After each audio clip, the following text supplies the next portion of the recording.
অর্থের চাহিদা হল ব্যক্তি বা প্রতিষ্ঠানসমূহ তাদের লেনদেন, সঞ্চয় এবং বিনিয়োগের উদ্দেশ্যে নির্দিষ্ট পরিমাণ অর্থ হাতে রাখতে যে ইচ্ছা প্রকাশ করে তাকে অর্থের চাহিদা বলে। মানুষ বা ব্যবসা প্রতিষ্ঠান কত টাকা হাতে রাখতে চায়, এটিই অর্থের চাহিদা।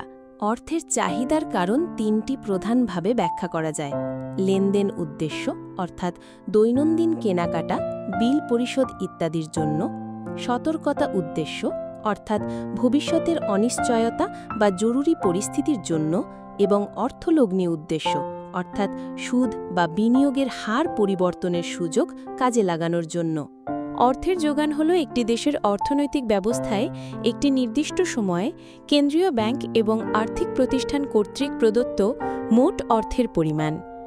বাংলাদেশ ব্যাংক নতুন নোট ছাপিয়ে বাজারে দিলে অর্থের যোগান বাড়ে, আবার ব্যাংক সুদ কমিয়ে দিলে মানুষ বেশি ঋণ নেয়, এতে বাজারে টাকা বাড়ে।